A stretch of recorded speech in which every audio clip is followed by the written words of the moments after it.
प्रतिबोधितां भगवता नारायणेन स्वयं व्यासेन ग्रथितां पुराणमुनिना मध्ये महाभारतम् अद्वैतामृतवर्षिणीं भगवतीम् अष्टादशाध्यायिनीम् अम्ब त्वामनुसन्दधामि भगवद्गीते भवद्वेषिणी।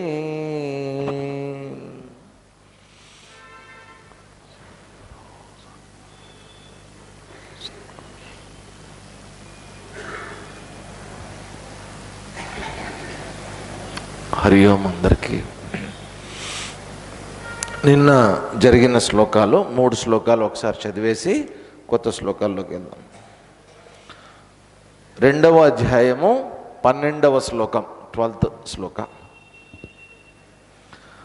నత్వేవాహం జాతు నాసం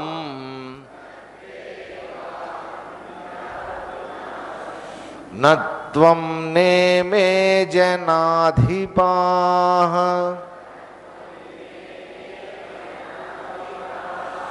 నచైవ న భవిష్యామః సర్వే వయమతః పరం దేహినోస్మిన్ యథా దేహే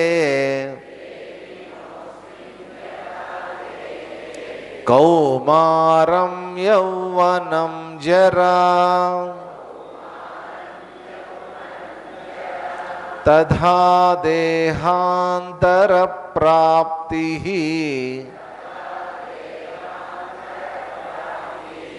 ధీరస్తత్ర న ముహ్యతి మాత్రా స్పర్శాస్తు కౌంతేయ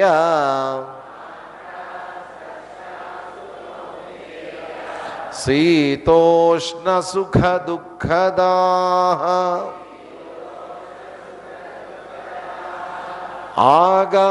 ఆగమాపాయినో నిత్యాః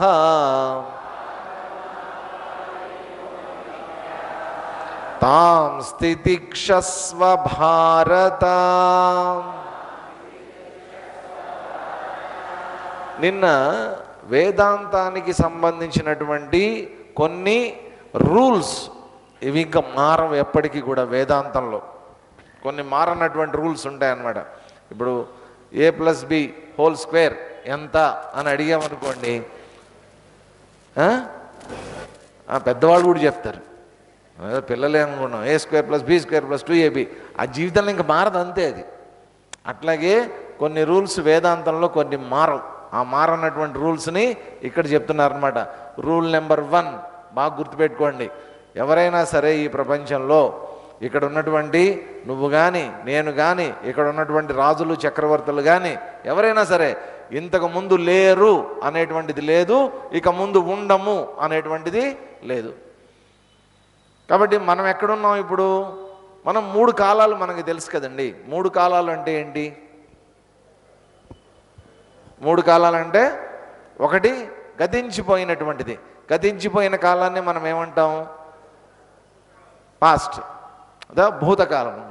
జరగబోయేటటువంటి దాన్ని భవిష్యత్తు, ప్రస్తుతాన్ని వర్తమానం, జరుగుతున్నటువంటిది. కాబట్టి మనం ఎక్కడున్నాం ఇప్పుడు? ఏ కాలంలో ఉన్నాం? వర్తమానంలో ఉన్నాం. ఈ వర్తమానంలో ఉండి మనం ఏం చేస్తున్నామంటే భూతకాలంలో మనం లేము, భవిష్యత్తులో ఉండబోము అనేటువంటి నిర్ణయానికి వస్తున్నాం. మనకు తెలుసది. అంటే ఇంతకుముందు మనం లేము. మన తల్లి గర్భంలోకి వచ్చిన తర్వాత ఎప్పుడో మనం ఈ భూమి మీదకి వచ్చాం. రేపొద్దున ఏదో ఒకరోజు చచ్చిపోతాం, తర్వాత పారేస్తారు మనని. ఇంతవరకు మనకు తెలుసు. కాబట్టి వర్తమానంలో ఉండి మన జీవితాన్ని మనం అంచనా వేస్తున్నాం. ఇక్కడ కూడా ఏం చేస్తున్నాడు? శ్రీకృష్ణుడు సమక్షంలో ఉన్నటువంటి అర్జునుడు తను కూడా వర్తమానంలో ఉన్నాను అన్న సంగతి అర్థమవుతోంది. వర్తమానంలో ఏం చేయడానికి వచ్చాడు? అక్కడ యుద్ధం చేయడానికి వచ్చాడు. కాబట్టి యుద్ధం చేస్తాను అని అంటున్నాడు. ఇప్పుడు జరగబోయేటటువంటి యుద్ధం కాబట్టి ఇప్పుడు వీళ్ళందరూ చనిపోతారు అనేటువంటి కాన్సెప్టు బాగా పడిపోయింది అతనిలో. వీళ్ళందరూ చనిపోతారు కాబట్టి శ్రీకృష్ణ పరమాత్మ దేన్ని క్లారిఫై చేస్తున్నాడంటే ఇక్కడ వీళ్ళందరూ ఇంతకు ముందు లేరనుకున్నావా, ఇప్పుడేదో కొత్తగా వచ్చారనుకుంటున్నావా నీ ముందుకి? లేదు, వీళ్ళందరూ పుట్టక ముందు కూడా ఉన్నారు. వీళ్ళందరినీ నువ్వు చంపుతాను అని అంటున్నావే, చనిపోయిన తర్వాత ఉండరు అని నువ్వు అనుకుంటున్నావా? కాదు, ఉంటారు వీళ్ళంతా. కాబట్టి నీకు నాకు కూడా అదే సిద్ధాంతం అనేటువంటిది వర్తిస్తుంది. మామూలుగా మనుషులందరూ బాధపడేది ఎందుకండి? ఎవరన్నా చనిపోతే మనం బాధపడతాం, ఏడుస్తాం. దేనికి? అయ్యో ఇక ఉండడేమో. కాబట్టి వాస్తవంగా మనందరం కూడా తెలిసో తెలియకో ఐడెంటిఫై అయిపోయాం. ఐడెంటిఫై అయిపోవడం అంటే తాదాత్మ్యం చెంది ఉన్నాం. దేంతో తాదాత్మ్యం చెంది ఉన్నాం? ఈ శరీరంతో తాదాత్మ్యం చెంది ఉన్నాం. ఈ శరీరమే నేను అని నేను అనుకుంటున్నా. కాబట్టి చనిపోయేటటువంటిది ఈ శరీరము, చంపితే చచ్చిపోయేటటువంటిది ఈ శరీరము. కాబట్టి ఈ పుట్టింది కాబట్టి దీనికి ఒక లక్షణం ఉంటుంది. ఏంటి? చనిపోవటం అనే లక్షణం. ఈ శరీరం ముందు లేదు, తర్వాత ఉండదు. నేను చంపబోయేటటువంటిది శరీరాలనే. ఇటువంటి భావనలో ఉన్నటువంటి అర్జునుడికి అదంతా అవాస్తవము. ఎప్పటికీ అందరూ ఉంటారు ఇక్కడే.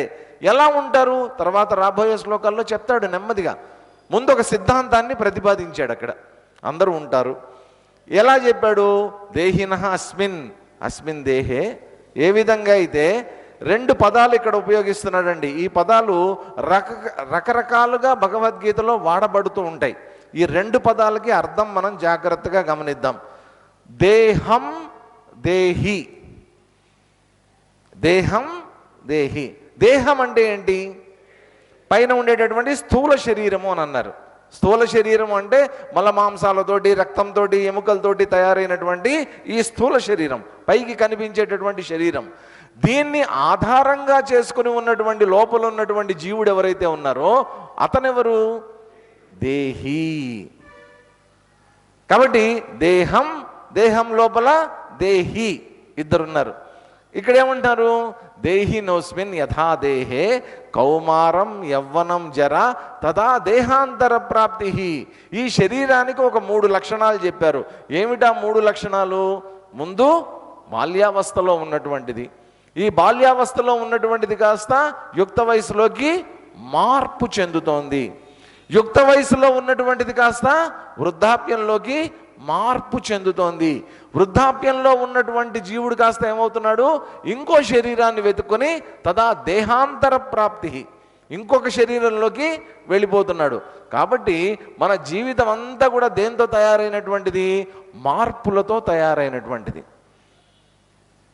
కాబట్టి ఈ చనిపోవటం అనేటువంటిది కూడా ఎంత సింపుల్గా శ్రీకృష్ణ పరమాత్మ తీసేశాడు అంటే, ఏ విధంగా అయితే ఈ శరీరం పుట్టిన దగ్గర నుంచి అనేక మార్పులకి లోనవుతోందో, ఈ మరణం కూడా ఒక మార్పు లాంటిదే. దాని కిందే దాన్ని భావించు, అంతకు మించి ఇంకేం లేదు. ఇంకో శరీరంలోకి వెళ్ళటం అనేటువంటిది ఒక మార్పు. కాబట్టి ఈ మార్పుని మనం ఆస్వాదించగలగాలి. ఈ మార్పుని మనం యాక్సెప్ట్ చేసి తీరగలగాలి. యాక్సెప్ట్ చేయడం తప్ప ఇంకేం చేయలేమండి. ఈ మార్పును ఒప్పుకోకపోతే నేను చచ్చిపోనండి అని ఎవడన్నా నిర్దేశించుకుని బిగదీసుకుని కూర్చుంటే మాత్రం వాడు చావకుండా ఉండగలడా? అదే ఎట్లా ఉంటుందంటే, అదే చచ్చినట్టు చావాల్సిందే. ఇంకా అంతకు మించి చచ్చినట్టు చావాల్సిందే వాడు. దానికి వేరే మార్గం లేదు. ఈ శరీరం వచ్చిన తర్వాత పోవటం అనేది దాని లక్షణం. ఈ మార్పులు అనేటువంటివి దాని యొక్క లక్షణం అని చెప్పిన తర్వాత ఏం చేశాడు? సరే, ఇదంతా మార్పులకు లోనయ్యేటటువంటిది. వర్తమానంలో ఏం జరుగుతోంది? ఇక్కడ మనకు ప్రాబ్లం వచ్చింది. నిన్న స్వామీజీ గారు కూడా చెప్పారు. ఏంటి ఆ ప్రాబ్లము? శీతోష్ణ సుఖ దుఃఖాలు. రెండు పరస్పరమైనటువంటి విరుద్ధమైనటువంటి భావనలు. శీతోష్ణము, వేడి చల్లదనము. ఈ రెండు పరస్పర విరుద్ధమైనటువంటి లక్షణాలు. దుఃఖము ఆనందము పరస్పర విరుద్ధమైనటువంటి లక్షణాలు. కాబట్టి దీంట్లో ఏం చేస్తాం? మానవుడి యొక్క లక్షణం ఏంటి? సుఖ ప్రాప్తి, దుఃఖ నివృత్తి. మనం చేసే ప్రయత్నం అంతా దేనికోసం? సుఖాన్ని పొందడానికి ప్రయత్నం చేస్తూ ఉంటాం. ఒకవేళ దుఃఖం కనుక ఏదన్నా ఉంటే ఆ దుఃఖాన్ని నివృత్తి చేసుకోవడానికి, వదిలించుకోవడానికి ప్రయత్నం చేస్తూ ఉంటాం. జీవితాంతం ఇదే కష్టం మనం పడేటటువంటిది. కాబట్టి ఈ రెండు ఎట్లాంటివి వస్తున్నాయి మనకి, మనం వద్దనుకున్నా వచ్చేటటువంటివి రెండు. అది గుర్తుపెట్టుకోండి. నాకు వద్దు అని అన్నా కానీ నేను బలవంతంగా నాకు వద్దు అని చెప్పినప్పటికీ కూడా ఈ సుఖదుఖాలు, శీతోష్ణాలు అనేటువంటివి వస్తూ ఉంటాయి. నిన్న మనం ఆలోచించాం రెండు విషయాలు. శీతోష్ణాలు దేనికి సంబంధించినటువంటివి? పైన ఉండేటటువంటి శరీరానికి సంబంధించినటువంటివి శీతోష్ణాలు. సుఖదుఖాలు అనేటువంటివి దేనికి సంబంధించినవి?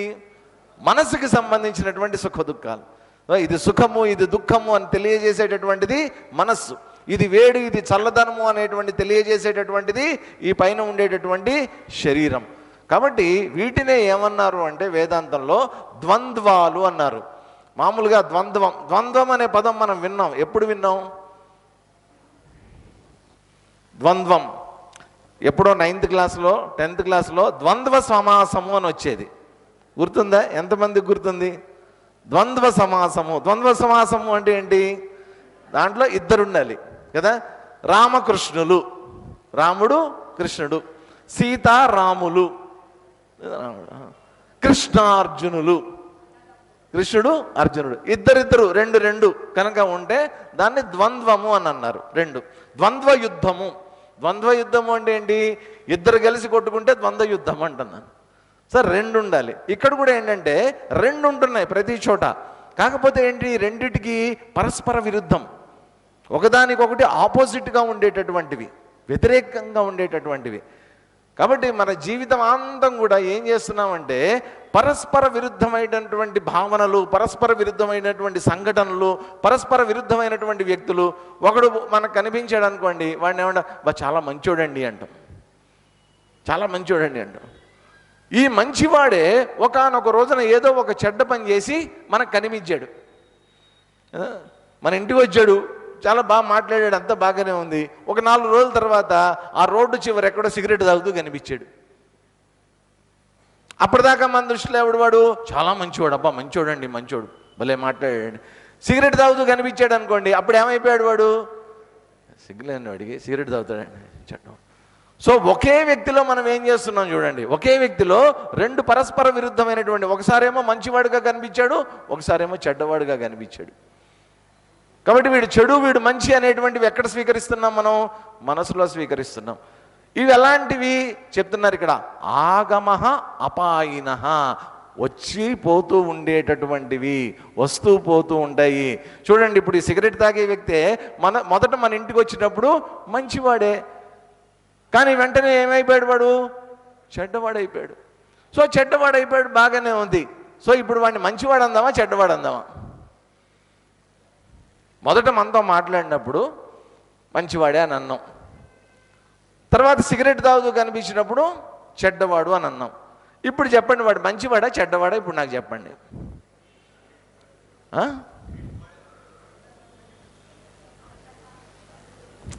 ఇదే చెడ్డవాడు అనుకున్నవాడు ఒక రోజున నాకేదో అవసరమయ్యి ఒక 2000 అవసరమైతే సడన్గా నాకు 2000 ఇచ్చాడు, ఈ సిగరెట్ తాగినటువంటి వ్యక్తే. అప్పుడు మళ్ళీ ఏమంటామండి? అబ్బో మంచివాడండి అంటాం. సో మంచివాడేమో చెడ్డవాడయ్యాడు, అదే చెడ్డవాడు కాస్త మళ్ళా మంచివాడు అవుతున్నాడు. ఆగమాపాయినః, ఇవన్నీ కూడా ఎట్లాంటివి? వస్తూ ఉంటాయి, పోతూ ఉంటాయి, వస్తూ ఉంటాయి, పోతూ ఉంటాయి. కాబట్టి నువ్వేం చేయాలి? వచ్చిపోయేటటువంటివి ఏవైతే ఉన్నాయో తాం తితిక్షస్వ, నువ్వు తితిక్ష వహించు. తితిక్ష అంటే ఏంటి? తితిక్ష ఓర్చుకోవటం, రెండింటినీ కూడా తట్టుకొని నిలబడు. ఒక్కొక్కసారి దుఃఖం కలుగుతుంది, దుఃఖం కలిగినప్పుడు మానవుడు ఏం చేస్తాడు? కుంగిపోతాడు.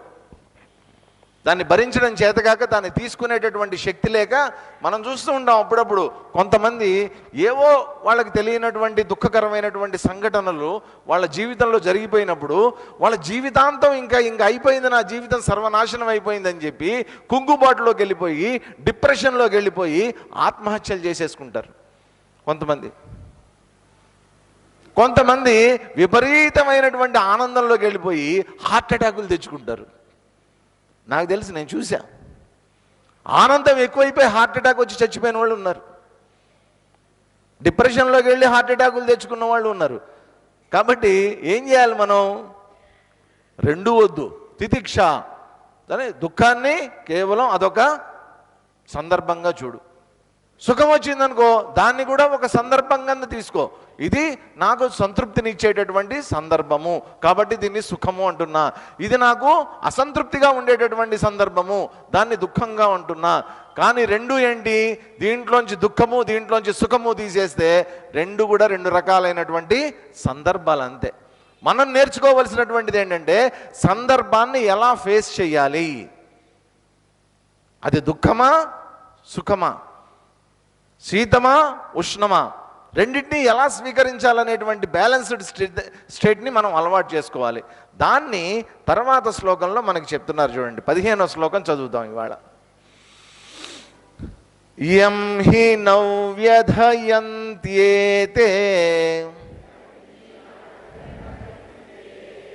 పురుషం పురుషర్షభా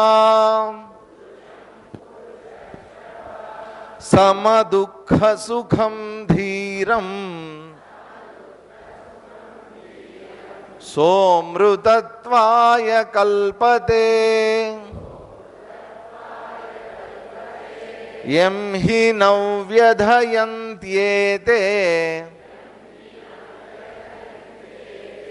పురుషం పురుషర్షభా సమదుఃఖ సుఖం ధీరం సోమృతత్వాయ కల్పతే. అర్జునుణ్ణి శ్రీకృష్ణ పరమాత్మ ఏమని సంబోధిస్తున్నాడంటే పురుషర్షభ, పురుషులలో శ్రేష్టమైనటువంటి వాడా. ఎంహి ఏతే నవ్యధయంతి, ఎవరినైతే ఇవి అన్నారు. ఏతే ఇవి, ఇవి అంటే ఏవి? ఇంతకు ముందు శ్లోకంలో చెప్పినటువంటి ద్వంద్వాలు అన్నాం, పెయిర్స్ ఆఫ్ ఆపోజిట్స్, పరస్పర వ్యతిరేకమైనటువంటి సందర్భాలు ఏవైతే ఉన్నాయో అవి నవ్యధయంతి, ఎవరినైతే బాధ పెట్టవో అవి. సమ దుఃఖం సుఖం, సుఖం దుఃఖం సమం, సుఖాన్ని దుఃఖాన్ని కూడా సమంగా చూడగలిగినటువంటి ధీరః, ధీరుడైనటువంటి వాడు ఎవరైతే ఉన్నారో సహా అమృతత్వాయ కల్పతే, అటువంటి వాడికి అమృతత్వం అనేటువంటిది లభిస్తుంది. అటువంటి వాడికి అమృతం లభిస్తుంది. ఎవరికి? దానికి ముందు ఎక్స్ప్లెనేషన్ ఇచ్చారు. మనకు కావాల్సింది ఏంటంటే ఇక్కడ ఈ శ్లోకం ప్రకారం మానవుడు కోరుకునేటటువంటిది ఏంటంటే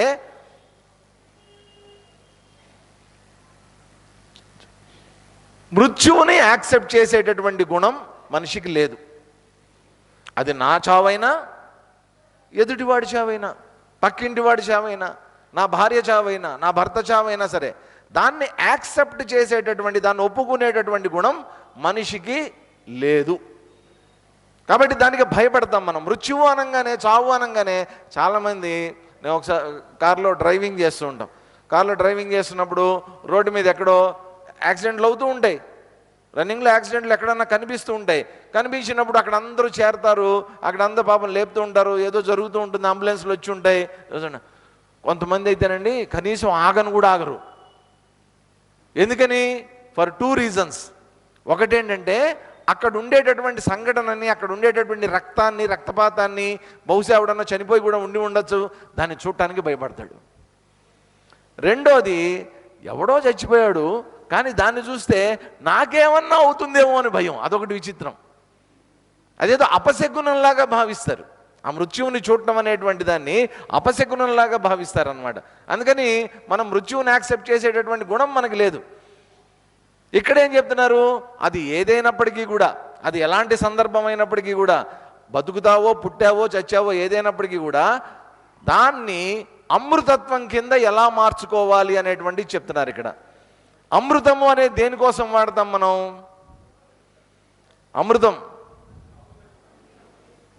చావు లేకుండా ఉండడానికి అమృతాన్ని తాగుతాం కదా. అది ఎక్కడ లభిస్తుంది మనకి? స్వర్గంలో లభిస్తుంది కదా. మనం పురాణాల ప్రకారం మనకు అమృతం లభించేటటువంటిది ఎక్కడ? స్వర్గంలో లభిస్తుంది. మనకి ఇక్కడ కూడా అమృతం లభిస్తుంది. ఏం అమృతం? ఇక్కడ కూడా అమృతం లభిస్తుంది. ఒక రకమైనటువంటి అమృతం రాత్రి 8 తర్వాత 9 తర్వాత తాగేవాళ్ళు ఉంటారు. ఒక రకమైనటువంటి అమృతం పొద్దున్నే 6 గంటలకే తాగడం మొదలు పెడతారు. కాఫీ, టీ పొద్దున్నే పడాలండి, అమృతం అంత పడాలండి. కొంతమంది ఏదైనా తీపి తిన్నారని అబ్బా అమృతం లాగా ఉందండి. మిగతా వాళ్ళు కొంతమందికి ఏమో అమృతం అది వేరే ఉంటుంది. సో ఇదంతా మనకి ఇక్కడ ఉన్నటువంటి అమృతం. ఇక్కడ అమృతం దొరకదు మనకి, వీటిని అమృతాలు అని అనుకుంటూ ఉంటాం. ఇప్పుడు చెప్పండి, మీకు అమృతం కావాలంటే ఎక్కడ దొరుకుతుంది? ఎక్కడికి వెళ్ళాలి? స్వర్గానికి ఎప్పుడు వెళ్తావు నువ్వు? స్వర్గానికి ఎప్పుడు వెళ్తావు? చస్తేనే వెళ్ళలేదు అక్కడికి కదా. నువ్వు చస్తేనే అక్కడికి వెళ్తావు కదా. మరి అమృతం ఎక్కడి నుంచి వస్తుంది నీకు ఇక్కడ? మరి నీకు కావాల్సింది అమృతం ఇక్కడ అక్కడ? అక్కడికి ఎలాగో వెళ్తే దొరుకుతుంది, కానీ ఇక్కడ నాకు కావాలి అమృతము. ఈ శరీరం వదలకూడదు, ఈ శరీరంలోనే ఉండిపోవాలి, ఇలాగే నా భార్యా పిల్లలతో నేను ఎంజాయ్ చేయాలి, ఈ బిల్డింగులు, ఈ కీర్తి ప్రతిష్టలు ఇవన్నీ పోకూడదు, నేను ఇక్కడే ఉండాలి. ఎలా దొరుకుతుంది ఇది? వాస్తవంగా ఒకటి గమనించండి, అమృతము అమృతము అనే పదం ఏంటంటే, మృతము అంటే మృత్యువు, అమృతము అంటే మృత్యువు లేనటువంటిది. ఇప్పుడు భగవద్గీత, ఇంతకుముందు కూడా మనం భగవద్గీత శ్లోకం పార్థాయ ప్రతిబోధితాం చదివినప్పుడు కూడా దీన్ని స్టడీ చేశాం మనం కదా. అమృతవర్షిణీం అనే పదం ఉపయోగించారు అక్కడ, అమృతవర్షిణీం. ఈ అమృత వర్షము ఎవరికి చెప్పారు? శ్రీకృష్ణుడు అర్జునుడికి చెప్పాడు. విచిత్రం ఏంటంటే, ఈ అమృతాన్ని ఇచ్చినటువంటి, గీత అనేటువంటి అమృతాన్ని ఇచ్చినటువంటి శ్రీకృష్ణ పరమాత్మ చనిపోయాడు, దాన్ని పానం చేసినటువంటి అర్జునుడు చనిపోయాడు. మరేమో భగవద్గీతని అమృతము అని అన్నారు. మరి ఇక్కడ కూడా ఏంటి? అమృతత్వాయ కల్పదే, అటువంటి వాడికి అమృతత్వం లభిస్తుంది అని అన్నారు. చావు లేనటువంటి స్థితి లభిస్తుంది అని అంటున్నారు. అంటే దాని అర్థం ఏంటి? దాని అర్థం ఏంటి చెప్పండి? అమృతము అంటే ఏంటంటే, వాస్తవంగా మనం చనిపోతాం కదా. ఇప్పుడు ద స్ట్రైట్ క్వశ్చన్ ఏంటంటే, ఎందుకు చనిపోతాం మనం? ఎందుకు చనిపోతాం? లాస్ట్ టైం నేను చెప్పా మీకు ఎందుకు చనిపోతాం. ఎందుకు చనిపోతాం? పుట్టాం కాబట్టి చచ్చిపోతాం. పుట్టాం కాబట్టి, అది యాక్సిడెంట్ అయి చస్తావా, లేకపోతే అనారోగ్యంతో చస్తావా, హార్ట్ అటాక్తో చస్తావా, లేకపోతే క్యాన్సర్తో చస్తావా, ఏదైనా కానీ చావటం అనేది గ్యారంటీ. కానీ ఒకటి మాత్రం గ్యారంటీ ఏంటి? పుట్టావు కాబట్టి చచ్చిపోతాం. మనం ఏదైనా ఒక వస్తువు కొన్నాం అనుకోండి మార్కెట్లో, దాంతోపాటు మనకు ఒక కార్డు ఇస్తారు. ఏంటి ఆ కార్డు? గ్యారంటీ కార్డు కదండి. ఈ రోజులో వారంటీ అని కూడా అంటారు. వారంటీ, గ్యారంటీ కార్డులు ఏవో ఇస్తారు, ఇంత కార్డు. అదేనా, దాన్ని చాలా జాగ్రత్తగా దాచిపెట్టుకుంటాం. ఎందుకని? ఏదైనా ప్రాబ్లం వచ్చిందనుకోండి, ఆ కార్డు పట్టుకొని వెళ్తే మళ్ళీ రిపేర్ చేయటమో, రీప్లేస్ చేయటమో, కొత్తది ఇవ్వటమో ఏదో ఒకటి చేస్తారు. అందుకని ఒక గ్యారంటీ కార్డు ఇస్తారనమాట. మనకి కూడా భగవంతుడు పుట్టుకతోటే ఒక గ్యారంటీ కార్డు ఇచ్చి ఇక్కడికి పంపించాడు. ఏంటదంటే చావు. This is guarantee, guarantee card అనమాట ఇది. నువ్వు ఏమన్నా చేయవయ్యా, నువ్వు చావటం గ్యారంటీ, నేనే చచ్చిన తర్వాత నువ్వెంత నువ్వు చేస్తావు. సో ఆ కార్డు పట్టుకుని జేబులో పెట్టుకుని మనం పుట్టాం ఇక్కడ. ఇప్పుడు అమృతము అంటున్నారు. అమృతం ఎక్కడి నుంచి వస్తుంది? రమ్మంటే రాదు. గ్యారంటీ కార్డు జేబులో ఉంటే మృత్యువు లేకుండా ఎలా ఉంటుంది? ఉంటుంది. కాబట్టి ఇప్పుడు మనం ఆలోచించాల్సింది ఏంటంటే, మనం పుట్టాం కాబట్టి, చచ్చిపోతున్నాం కాబట్టి ఒకటి ఆలోచించండి. నీకు చావు అంటే భయం కదా, చావు వద్దనుకుంటున్నావు కదా. చావు నువ్వు పుట్టడం వల్ల వస్తుంది కదా. అసలు నువ్వు పుట్టనే పోతే, అసలు నువ్వు పుట్టలేదనుకో, చావు ఎక్కడి నుంచి వస్తుంది? చావు అనే ప్రశ్నే లేదు కదా, చావు అనే మాటే లేదు కదా, నువ్వు చావును చూసే అవకాశమే లేదు కదా. నీకు చావు రాదు, నువ్వు ఎవరిని చచ్చేవాడిని చూడను లేవు. చావు అనేది లేదు నీ జీవితానికి. నువ్వు పుట్టావు కాబట్టి చావు అనేటువంటిది వస్తుంది. అసలు పుట్టనే లేదనుకో, చావు అనేటువంటిది లేదు కదా. కాబట్టి ఇక్కడ అమృతము అంటే అర్థం ఏంటంటే, చనిపోకుండా ఉండటం కాదండి, పుట్టుక లేకుండా ఉండటం. అసలు నీకు పుట్టుకే లేకపోతే దాన్ని మించినటువంటి అమృతత్వం ఇంకొకటి లేదు. ఆ పుట్టుకలే, మరుజన్మ లేనటువంటి స్థితి అంటాం మనం కదా. మరుజన్మ లేనటువంటి స్థితి.